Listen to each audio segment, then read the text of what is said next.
안녕하세요. 방랑신도시입니다.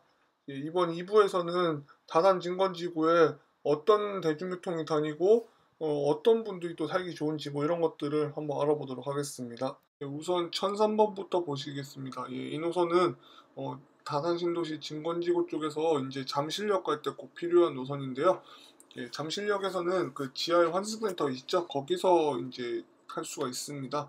다산 신도시 구석구석 돈 다음에 그 다음에 지금지구까지 내려갔다가 이렇게 강변북로로 해서 바로 가는 노선입니다. 이 노선의 장점이라 하면은 강변북로로 바로 가기 때문에 신속하게 갈 수 있지만 이제 다만 이제 또 출퇴근 시간에는 또 이렇게 앉아서 갈 수 없다는 가능성도 감안을 좀 하셔야 될 것 같습니다. 물론 이 노선에 2층 버스도 있어서 그런 그 못하는 문제를 좀 해결을 하려고 하는 모습은 보이고 있습니다. 어떤 분들은 그럴 겁니다. 왜 광역버스가 잠실역까지밖에 안 가냐고 하시는 분들이 있을 텐데요. 대부분의 서울시 기준으로 했을 때 동쪽에 있는 신도시는 이제 광역버스를 타고 잠실역에 와서 다른 교통수단으로 환승하는 문화가 자리 잡혀 있다고 보시면 되겠습니다. 실제로 이제 뭐 다른 지역에서는 강남역까지 가는 노선도 있는데요. 그런 경우도 다 잠실역을 경유하고 가기 때문에 별로 그렇게 메리트가 사실은 없습니다. 왜냐하면 거의 제 경험상 테헤란로 강남에서 잠실 사이를 말하는 거죠. 거기를 가는데 2호선보다 빠르기는 좀 어려움이 있기 때문입니다. 1003번이 강남 가는 거를 담당한다고 봤을 때 이제 인근에 지하철역을 연계해준 노선 어떤 게 있는지 한번 보겠습니다. 우선 이제 95번인데요. 95번이 제일 이제 다산 신도시에서 자주 오는 버스라고 생각하시면 되겠습니다. 보시는 것처럼 이제 진건지구를 전부 구석구석 다 도는 게 또 메리트라 보시면 되시고요. 이 지구 자체가 그렇게 규모가 아주 크진 않지만 그래도 또 내 집 앞에서 그 버스를 이용할 수 있다 이런 메리트가 있어서 또 사람이 많이 타는 편입니다. 다만 이 노선을 이용한다면은 딱 구리역까지가 적당하지 않을까 싶습니다. 구리역에서 이제 강변역까지 가실 분은 이 노선 굳이 계속 탈 필요 없이 좀 직통으로 가는 노선으로 환승하면은 좀 더 빠르게 강변역까지 갈 수 있지 않을까 싶습니다. 이 노선 같은 경우는 저 수택동이라고 구리 안쪽 동네가 있는데요. 그쪽을 둘러서 가기 때문에 다른 직통 노선보다는 상대적으로 시간이 더 걸리긴 합니다. 강변역과 강나루역 가는 건 비슷한데 중간에 노선이 다른 96번이 있습니다. 96번 같은 경우는 보시는 바와 같이 이제 진건지구에서는 비교적 직통으로 운행합니다. 그래서 상대적으로 이제 동쪽에 위치한 아파트 거주하시는 분들 좀 이용이 조금 어려움이 있을 수 있고요. 이제 바쁠 때 기준으로 했을 때 여유 있으면 얼마든지 걸어갈 수 있는 거리입니다. 특이하게도 구리 농수산물시장 내부로 들어가요. 그래서 이제 버스 타다가 시장 구경도 할 수 있는 좀 그런 재밌는 순간이 오기도 하거든요. 그러고 나서 이제 다시 인창 주공 아파트 지나면 이제 95번과 같은 루트로 이제 강변역까지 가는 그런 노선입니다. 다만 이제 이 노선을 이용해서 구리역을 간다고 하면은 뭐 구리역 옆을 지나가긴 하는데 인근 버스 정류장이 95번이나 이제 좀 이따 보게 될 99번보다는 좀 멀리 위치해 있어서 별로 추천드리고 싶지는 않습니다. 그리고 96번이 95번보다 차가 훨씬 안 옵니다. 96번은 사실 좀 어플 보면서 위치 맞춰서 나가는 게 스트레스 안 받을 수 있는 그런 정도라고 보시면 되겠습니다. 체감상으로 느낄 때는 한 15분은 넘어가는 것 같아요. 배차 간격이. 다음은 99번과 99-1번이에요. 뭔가 앞에 봤던 그 95, 96번이랑 뭔가 비슷한 것 같죠? 그리고 왜 구리역까지밖에 안 갈까 이렇게 생각하실 수 있는데요. 사실 이게 제가 알기로 95번이나 이런 노선들이 출퇴근 시간에 이게 과포화 문제가 너무 심해갖고 좀 분리해서 만든 노선으로 알고 있어요. 이 노선 같은 경우는 한마디로 구리역 셔틀버스라고 생각하시면 되고요. 좀 다른 노선에 비해 장점이 있다면은 정말 구리역 코앞에 내려주기 때문에 전철 이용이 상당히 수월한 편입니다. 그에 비해서 이제 95번은 구리역 중앙차로 정류장에 정차를 하거든요. 뭐 그런다고 해서 뭐 95번 이용한다고 그렇게 불편할 것까지는 없는데 정말 이제 구리역 바로 앞에 내려주는 그런 게 좀 장점이라면 장점이라 볼 수 있지 않을까 싶습니다. 출근 시간에 한해서만 99번 버스들 중에 한 대 정도가 이제 여기 지도 중간에 보이시죠? 힐스테이트 다산 아파트 거기서부터 이제 구리역만 다니는 그런 노선이 있습니다. 평소에는 이제 버스를 보시면 두 개 다 노선도로 붙이고 다녀요. 크게 신경 안 쓰고 그냥 이용하시면은 그냥 웬만한 99번을 타게 되지 않을까 싶습니다. 아직 이제 그 지금 현재 교통 상황으로는 그만큼 이 진건지구의 그 구리역 의존도가 상당히 높은 거를 저희가 확인할 수 있겠습니다. 이제는 도농역도 연계해준 노선을 볼 텐데요. 예, 76번 지금지구, 지금지구에서 진건지구 이 다산 신도시를 전부 연결해주는 안 되는 노선 중에 하나입니다. 1003번하고 아마 76번만 있는 걸로 알고 있는데요. 이 노선 같은 경우는 지금지구에서 도농역 경유해서 진건지구 올라옵니다. 진건지구에서 이 노선 역할은 도농역 연계가 일단 첫 번째로 볼 수 있고요. 두 번째 이제 석계역하고 화랑대역, 태릉입구의 6호선 라인과 또 태릉입구의 7호선, 그 다음에 석계역의 1호선을 연계하는 데 목적을 갖고 있는데요. 길이 안 막히면은 괜찮은데 이제 북부간선도로는 한 거의 10몇 년 전부터 좀 만성적으로 좀 정체가 좀 심하기로 유명한 간선도로입니다. 그래서 뭔가 시간을 딱 맞춰서 어딜 가야 된다 그럴 경우에는 이렇게 이 노선 이용하는 걸 그렇게 추천드리고 싶지 않아요. 간선도로 그 무정차 노선들의 한계라고 할 수 있죠. 이게 바로 그 막히면은 대책이 없다. 그냥 막히면 그냥 계속 같이 가야 됩니다. 그렇게. 다만 이제 북부간선도로 길만 안 막히면은 그 빠르게 달리지 않고도 석계역에서 그 진건지구까지 한 30분 정도면은 충분히 오더라고요. 그런 것도 괜찮아 보였습니다. 다음은 34번을 보실 텐데요. 이 노선이야말로 진짜 도농역에서 진건지구 셔틀버스라고 생각하시면 되겠습니다. 이 노선을 하고 이제 76번이 도농역을 가는 노선들인데요. 이제 특히 이 서쪽 그 다산 그 진건지구에 사시는 분들은 그 버스 이용할 때 방향 헷갈리지 않게끔 꼭 확인하셔야 될 필요가 있을 것 같습니다. 서로 이제 약간 경유지가 좀 차이가 있다 보니까 어떤 그 같은 정류장에서도 하나는 도농역을 가지고 하나는 반대방을 가는 노선일 수도 있고요. 반대편에서 타야지 이제 도농역을 가야 되고 막 이런 경우도 이런 있습니다.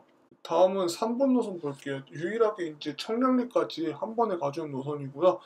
제가 어렸을 때만 해도 꽤 자주 오던 노선인데 요즘 들어서는 차가 잘 안 와요. 그 이유는 이제 경의중앙선이 개통하면서 청량리를 접근하는 데 있어서 구리역에서 환승해서 청량리 가는 거랑 이 노선 타고 한 번에 가는 거랑 게임이 안 됩니다. 많이 늦습니다. 예, 그래서 이제 좀 거의 지금은 자주 안 다니는 것 같은데요. 오면은 그냥 운 좋게 탄 노선 이 정도로 생각하시면 될 것 같습니다. 인건지구를 지나는 순간부터 경의중앙선이랑 청량리역까지 완전히 똑같이 가는 그런 노선이라고 보시면 되겠습니다. 요새 잘 안 오기 때문에 뭐 거의 착석 보장, 말 그대로 앉아서 갈 수 있다. 뭐 이런 메리트는 확실히 있지 않을까 싶은 생각이 듭니다. 예, 이제 지하철에 대해서 한번 이야기를 해볼까 하는데요. 예, 그 많은 분들이 아마 다산신도시 하면은 별내선이 연장된다 이런 얘기 많이 들으셨을 거예요. 다산신도시를 거쳐서 별내신도시까지 연장이 되고 그건 이제 나중에 개통되면 8호선이 연장되는 형태가 된다 이렇게 생각을 하실 텐데요. 맞습니다. 그렇게 맞고요. 다만 이제 주의하셔야 될 거는 발표한 대로 개통하지 않을 확률도 꽤 있다. 뭐 이런 정도만 좀 감안을 하셔야 될 것 같습니다. 왜냐면 제가 이제 가보니까 구리역 쪽에는 이제 8호선 공사하는 거를 좀 볼 수 있었는데요. 다산역이라고 예정지라고 써 있는 그 일부에서 보셨을 거예요. 그쪽 부분은 건물 아직 그렇게 공사가 본격적으로 들어갔다 이런 느낌은 좀 많이 못 받았습니다. 그래서 뭐 공사를 안 할 건 아니지만 시간이 좀 걸릴 수 있다. 뭐 이런 정도로 해석을 하시면 되지 않을까 싶습니다. 근데 이제 8호선 같은 경우는 좀 우려되는 상황이 있다면은 다른 지하철, 서울 지하철 1호선부터 8호선까지 했을 때 가장 량수가 적습니다. 물론 이제 9호선 4량이 있어서 좀 그런 이제 조금 특이한 케이스이긴 한데요. 1, 2, 3, 4, 5, 6, 7, 8호선까지만 했을 때 해도 8호선은 6량이었습니다. 지금 뭐 8호선 만들 때 당시만 해도 그렇게 큰 수요를 기대하고 만드는 루트는 아니었습니다. 왜냐하면 지금 보시면 아시겠지만 그 8호선이 지나다니는 동네가 최근 들어서 이렇게 확 커진 동네지 이렇게 오래 전부터 사람들이 많이 살던 그런 동네는 솔직히 그렇게 보기는 좀 어렵습니다. 그러다 보니까 이제 수요 패턴이 바뀌기 시작하면서 8호선을 이용하는 분들이 굉장히 급증을 한다고 보시면 되겠는데요. 제가 이제 생각하는 거는 별내에서 사람들을 태우고 왔을 때 저도 이제 이게 인구 조사를 해봐야 되는데 요즘 이게 저도 좀 본업이 있다 보니까 좀 쉽지는 않습니다. 뭐 사람을 태워서 그렇게 해서 다산을 경유하면은 그러면 이 다산도 적은 사람들이 아니라고 봤을 때 과연 또 지금 9호선 현상처럼 또 이 사람 꽉 차서 다음 차를 이용해야 되고 이런 일이 많이 있지 않을까 싶은 생각도 듭니다. 이게 이정 어때? 뭐 이러시는 분도 있을 거예요. 근데 저도 처음에 그런 마음으로 마인드를 갖고 9호선 이용해 보니까 정작 이제 생각보다 이렇게 낑기고 막 그러면서 가는 게 스트레스는 좀 받습니다. 그래서 저는 이제 대안을 마련한 게 집에서 좀 빨리 나오고 그냥 편하게 버스 타고 이동을 하자. 뭐 그렇게 될 정도로 혼잡도가 좀 심각하면은 그게 스트레스로 직결될 수 있다는 점. 그것도 좀 감안하셔야 되지 않을까 싶습니다. 그리고 이제 별내 쪽 같은 경우는 그 4호선도 연장이 되기 때문에 다산에서 지금 별내까지는 버스가 연결되어 있지 않지만 나중에 지하철이 제대로 다 개통을 한다면은 별내 환승을 통해서 서울 북부 지역 즉 이제 노원구 뭐 이런 강북구 일대죠. 그 일대 접근도 그렇게 나쁘지 않을 거라고 생각을 합니다. 그리고 이 노선들이 개통되면은 8호선 같은 경우는 또 구리역 환승도 가능해집니다. 근데 이제 그만큼 지금 버스들이 하는 역할을 지하철이 다 하는데, 좀 지하철이 이제 과부하도 좀 생각을 해야 되지 않을까 싶은데요. 제가 뭐 어떻게 이걸 조치할 수 있다는 건 아니고, 물론 이제, 그 지하철이 개통돼도, 버스를 이용해야 될 가능성은 충분히 있다. 뭐 이런 정도만 생각을 갖고 있으면 좀 편하지 않을까 싶습니다. 예, 다산신도시 진건지구 같은 경우는 새 아파트는 정말 많이 있었습니다. 그리고 이제 아파트 지상에 차가 안 다니게끔 이제 설계를 한 거, 그런 게 좀 인상적이었고요. 그리고 뭐 또 약간 건설사들끼리도 서로 이제 좋은 아파트를 만들기 위해서 경쟁을 한 흔적이 많이 보입니다.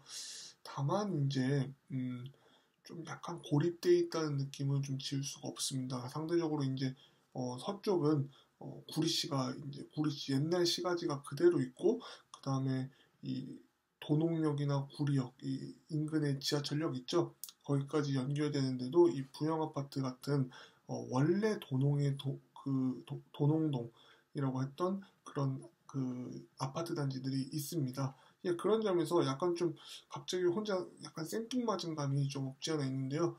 그만큼 모든 것이 다 지금 새롭게 만들어지고 있는 단계라고 보시면 되겠습니다. 그렇죠. 지하철도 이제 만들어지니까. 근데 이제 이 도시는 여기는 지하철이 만들어지면 앞으로 어떻게 변할지 잘 모르겠어요. 지하철이 제가 방금 말씀드렸다시피 지하철이 있어도 버스 이용해야 될 순간이 올 거라고 말씀드렸는데요. 이 동네는 참고로 버스가 독점입니다. 업체 하나 독점이기 때문에 솔직히 독점의 장단점이 확실하게 있습니다.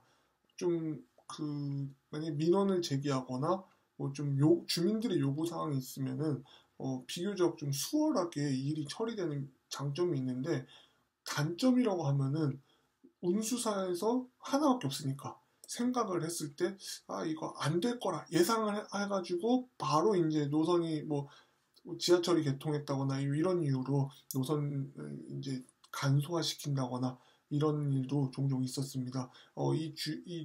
남양주시 일대가 거의 한 업체 독점인데요. 그런 옛날에 경의중앙선 그때만 해도 중앙선이었죠. 중앙선 뚫릴 때만 해도 많은 노선들이 정리가 되고 뭐 잘 오던 노선이 뭐 지하철하고 경쟁이 안 돼서 그냥 안 오고 뭐 이런 일들이 좀 비일비재합니다. 만약에 경쟁이 있었다면은 조금 그래도 그 차가 띄엄띄엄 오는 그 과정이 좀 더 느리고 사람들이 적응할 시간도 주고 좀 그렇지 않았을까 싶은데요. 예, 그만큼 좀 버스 노선 정리 같은 거나 이런 그 교통편이 확 바뀔 수 있는 가능성이 있다는 거는 좀 명심하셔야 될 것 같습니다. 그리고 이제 이 동네 같은 경우는 서울 동부 쪽 혹은 이제 남양주 이쪽에 일터가 있는 사람들이 좀 그 살기 괜찮은 곳이 아닌가 싶은데요. 아니면 구리 쪽이나.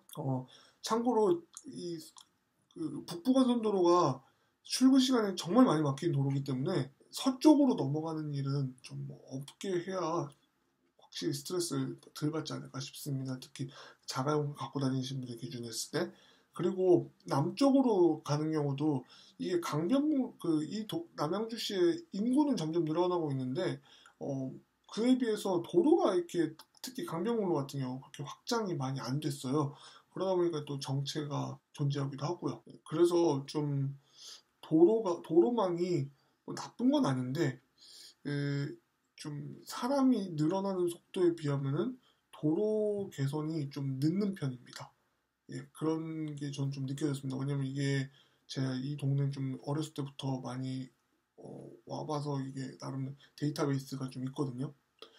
예, 그렇습니다.